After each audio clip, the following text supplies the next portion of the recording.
Anaemia. आज बात करेंगे हम एनीमिया की, यानी कि कुछ लोगों को जो है, जो आम भाषा में कहते हैं, वो कहते हैं कि खून की कमी हो गई है। कुछ लोगों के लिए ये हीमोग्लोबिन का स्तर कम होना है और कुछ लोगों के लिए ये आयरन डिफिशियंसी है।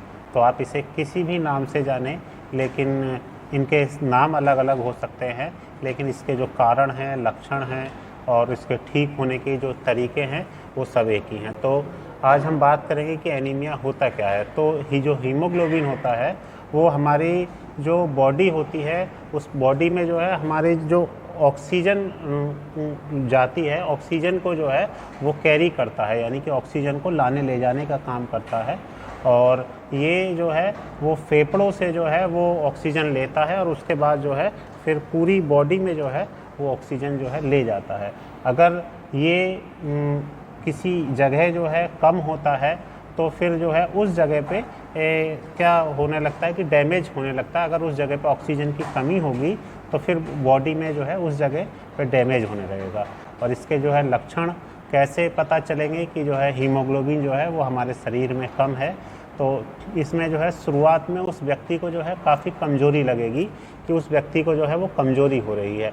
दूसरी स्थिति जो है इसमें फिर उस व्यक्ति की सांस फूलने की आएगी, यानी कि सांस उसकी तब फूलेगी जब वो सीढ़ियों पर चढ़ेगा या फिर थोड़ा सा भी वो सामान उठाएगा, तो और लोगों की अपेक्षा वो जो है वो जल्दी जो है वो थकने लगेगा वो। और तीसरी में स्थिति ये रहेगी कि उसके जो पैर है, वो पैर में जहाँ हड्डी होती है उस जगह पे जो है उसके सूजन आएगी जो है। और अगर आप जो है उंगली से उसको दबाएंगे तो उसमें जो है गड्ढा सा पड़ेगा और उसके बाद जो है वो गड्ढा थोड़ी देर बाद जो है भर पाएगा।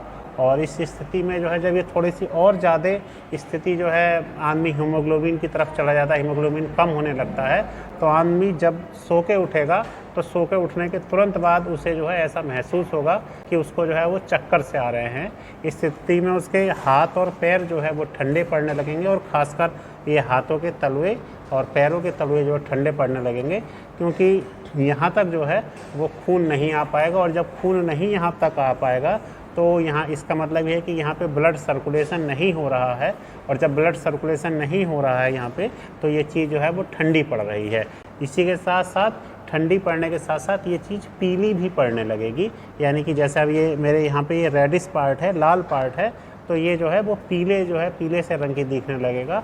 और इस स्थिति में आदमी के जो हार्ट है, जो डॉक्टर के पास जब जाएगा तो डॉक्टर्स को उसका जो हार्ट है वो असामान्य तरीके से धड़कता हुआ महसूस होगा।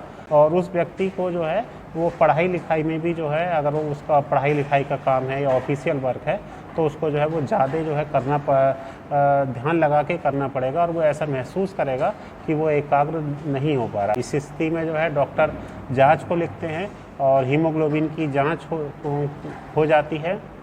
और बहुत महंगी जांच नहीं है ये लगभग 70 रुपये के आसपास की जांच होती है।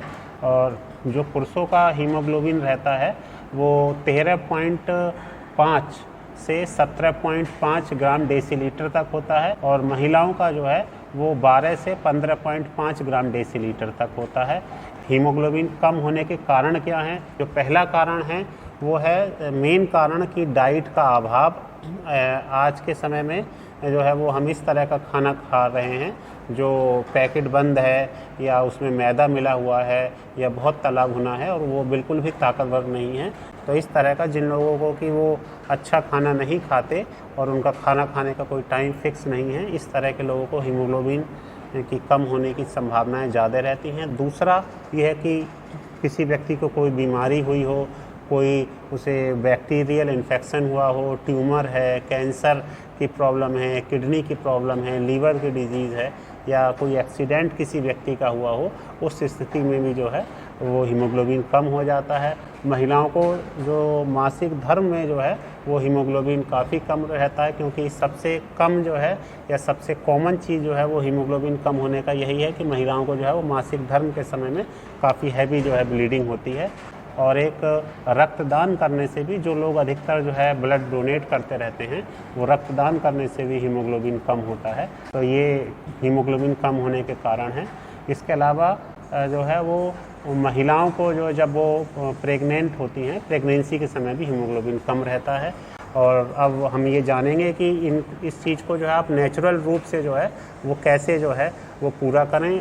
तो सबसे पहले यही है कि जो कारण है उसी का आप ध्यान रखें। अगर आपको बैलेंस आप अपनी डाइट लें, बैलेंस डाइट में आप डेयरी प्रोडक्ट लें और हरी पत्तेदार सब्जियां लें।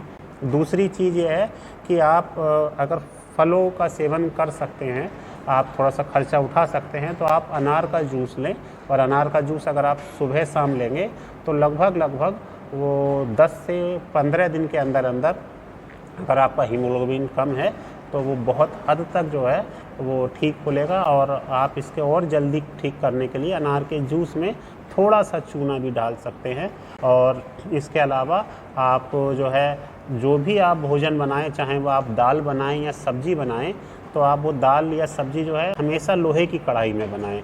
जब आप लोहे की कढ़ाई में बनाएंगे तो इस तरह से जो है लोहे की कढ़ाई में बना हुआ खाना आपके हीमोग्लोबिन के लेवल को जो है काफ़ी ऊपर उठा देगा। साथ ही साथ जो है आप चाय पिएं, और चाय जो आप पिएं तो उसमें जो है आप गुड़ डालें। और जब भी आपको मीठे का मन करे तब आप जो है मीठे के रूप में जो है वो गुड़ खाएं। तो गुड़ खाने से जो है वो हीमोग्लोबिन लेवल काफ़ी ऊपर उठता है। आपको अब ये है कि जब आपका हीमोग्लोबिन लेवल कम हो, यानी कि जब आपको एनीमिया की प्रॉब्लम हो, तो आपको क्या नहीं करना चाहिए। पहली चीज़ ये है कि आपको जो है वो चाय जो है नहीं पीनी चाहिए, आपको कॉफ़ी नहीं पीनी चाहिए। क्योंकि ये जो चाय है या कॉफ़ी है, ये चाय कॉफ़ी ये जो है वो आयरन आप जो खाएंगे जो है तो उस आयरन को जो है ठीक से अब्सॉर्प्शन नहीं करने पाएगी बॉडी, यानी कि जो है एब्जॉर्ब नहीं कर पाएगी। और इस स्थिति में आपको जो मेडिसिन लेनी है जब आपको एनीमिया की प्रॉब्लम हो, तो आपको पहले लेनी है पुनर्नवादी मंडूर।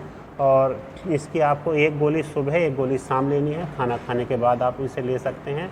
और एक सिरप आता है आयुर्वेद में बहुत अच्छा, और लोहो आसब नाम का सिरप है। इसको 10 ml सुबह 10 ml शाम लेना है।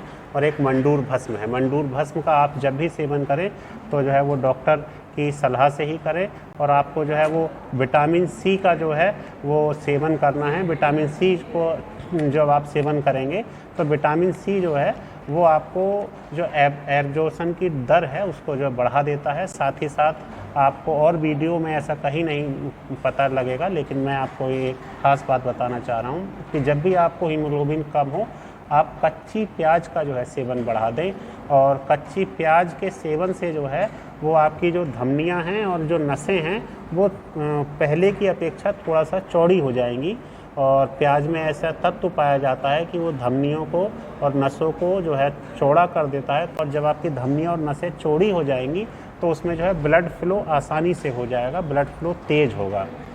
साथ ही आपको दालचीनी, लहसुन और हल्दी जो है इन चीज़ों का सेवन बढ़ा देना है। यानी कि दालचीनी, लहसुन और हल्दी जो है ये गर्म मसाले हैं। तो जब आप गर्म मसालों का सेवन करेंगे तो गर्म मसालों के सेवन से जो है वो ब्लड जो है तेज़ी से पूरी बॉडी में फ़्लो होगा। और अगर ब्लड आपका कम भी है तब अगर वो तेज़ी से भी फ़्लो हो रहा है तब ये जो है इस तरह की प्रॉब्लम आपको नहीं आएगी कि आपके हाथ पैर ठंडे हो रहे हैं। साथ ही आपको जो है मालिश भी करनी है। मालिश भी जो है वो ब्लड फ्लो को बढ़ाती है। और जब आपका हीमोग्लोबिन लेवल कम हो तब आप अपनी ऑक्सीजन लेवल जो है वो अच्छा रखें। और ऑक्सीजन लेवल अच्छा रखने के लिए आपको नाड़ी शोधन जो है प्राणायाम करना चाहिए। तो अब आइए देखते हैं कि नाड़ी शोधन प्राणायाम कैसे करते हैं। हीमोग्लोबिन का स्तर बढ़ाने के लिए हम नाड़ी शोधन प्राणायाम करते हैं। नाड़ी शोधन प्राणायाम में हम जैसे मैं बैठा हूँ इस तरह बैठ जाएंगे आलती पालती मारकर।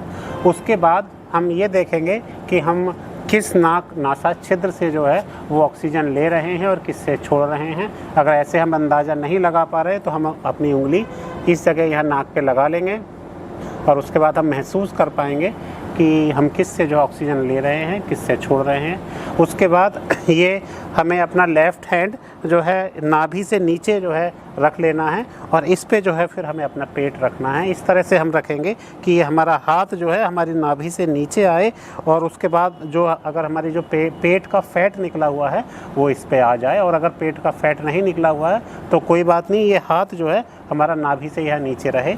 इसके बाद ये हम देखेंगे कि किधर से जो हम ऑक्सीजन ले रहे हैं और छोड़ रहे हैं। जैसे मैं इस समय इधर से जो है ले रहा हूँ, इधर से छोड़ रहा हूँ। उसके बाद हम ये वाली उंगली लेंगे और ये उंगली वो उंगली रहती है जिसमें मेनली जो है वो अंगूठी पहनते हैं, ये रिंग फिंगर कहलाती है। आप इससे जो है वो अपनी एक नासा छिद्र बंद करेंगे, दूसरे नासा छिद्र से आप सांस खींचेंगे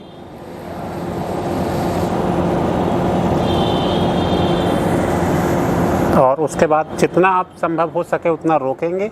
उसके बाद इधर वाली नाक से जो है आप सांस छोड़ेंगे। उसके बाद ये प्रक्रिया आप फिर इधर वाले छिद्र से करेंगे।